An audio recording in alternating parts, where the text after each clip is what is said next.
ನಮಸ್ತೆ ಫ್ರೆಂಡ್ಸ್. ಮಾವಿನ ಹಣ್ಣು ಸೇವನೆ ಮಾಡೋದಕ್ಕಿಂತ 20-30 ನಿಮಿಷ ನಾವು ಏನಕ್ಕೆ ನೆನೆಸಿಡಬೇಕು ಅನ್ನೋದನ್ನ ಇವತ್ತು ತಿಳ್ಕೊಳ್ಳೋಣ. ಮಾವಿನ ಹಣ್ಣಲ್ಲಿ ಆ್ಯಂಟಿ ನ್ಯೂಟ್ರಿಯೆಂಟ್ಸ್ ಇರುತ್ತೆ. ಸೊ ಅದನ್ನು ರಿಮೂವ್ ಮಾಡುತ್ತೆ ಈಗ ನೆನೆಸಿಡೋದ್ರಿಂದ. ದೇಹದಲ್ಲಿರೋ ಉಷ್ಣಾಂಶನ ಕಡಿಮೆ ಮಾಡುತ್ತೆ ಆಯುರ್ವೇದದ ಪ್ರಕಾರ. ಸೊ ಮಾವು ಒಂದು ಉಷ್ಣ ಫಲ, ನಿಮಗೆ ಗೊತ್ತಿರೋ ಪ್ರಕಾರ. ಮೊಡವೆ ಆಗಲಿ, ಚರ್ಮ ತೊಂದರೆ ಆಗಲಿ, ಜಠರದಲ್ಲಿ ಉಪ್ಪಾಗಲಿ, ಆಮ್ಲಪಿತ್ತ ಆಗಲಿ, ಕೆಲವರು ಮೂಗಿನಲ್ಲಿ ರಕ್ತ ಸೋರೋದು, ಈ ಥರದ್ದು ಎಲ್ಲ ಆಗೋಂಥದ್ದನ್ನು 20-30 ನಿಮಿಷ ನೀರಲ್ಲಿ ನೆನೆಸೋದ್ರಿಂದ ಇದನ್ನು ಕಡಿಮೆ ಮಾಡುತ್ತೆ. ಮತ್ತು ಜೀರ್ಣಕ್ರಿಯೆಗೆ ಹೆಲ್ಪ್ ಮಾಡುತ್ತೆ. ರಾಸಾಯನಿಕ ಲೇಪನ ಇರ್ಬೋದು, ಲೈಕ್ ಲ್ಯಾಟೆಕ್ಸ್ ಇರ್ಬೋದು, ಜೆಲ್ಲಿ ಸೊಪ್ಪು ಇರ್ಬೋದು, ಈ ಥರದ್ದೆಲ್ಲ ಅಲರ್ಜಿ ಕಾರಕ ಇರುತ್ತೆ, ಅದನ್ನೆಲ್ಲ ರಿಡ್ಯೂಸ್ ಮಾಡುತ್ತೆ ನೀರಲ್ಲಿ ನೆನೆಸೋದ್ರಿಂದ. ಮತ್ತು ಕೆಲವೊಬ್ರು ನಂಬಿಕೆ ಪ್ರಕಾರ ನೀರಿನಲ್ಲಿ ನೆನೆಸಿದರೆ ಸಕ್ಕರೆ ಪ್ರಮಾಣ ಕಡಿಮೆ ಆಗುತ್ತೆ ಅಂತ ಹೇಳ್ತಾರೆ. ಸೊ ಸರಿಯಾದ ಮೆಥಡ್ ಏನಂತಂದರೆ, ನೀರಲ್ಲಿ ನೆನೆಸಿದ ಮೇಲೆ ಅದು ಗುಳ್ಳೆ ಗುಳ್ಳೆ ಥರ ಬರಬೇಕು. ಸೊ ಸರಿಸುಮಾರು 20-30 ನಿಮಿಷ ನಾವು ಮಾವಿನ ಹಣ್ಣನ್ನ ನೆನೆಸ್ಬೇಕು.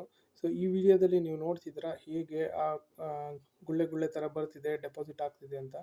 ಸೊ ಈ ಇನ್ಫಾರ್ಮೇಷನ್ ನಿಮ್ಗೆ ಇಷ್ಟ ಆಗಿದರೆ ದಯವಿಟ್ಟು ಚಾನಲ್ನ ಸಬ್ಸ್ಕ್ರೈಬ್ ಮಾಡಿ, ಲೈಕ್ ಮಾಡಿ ಮತ್ತು ಕಮೆಂಟ್ ಮಾಡೋದನ್ನ ಮರಿಬೇಡಿ. Thank you.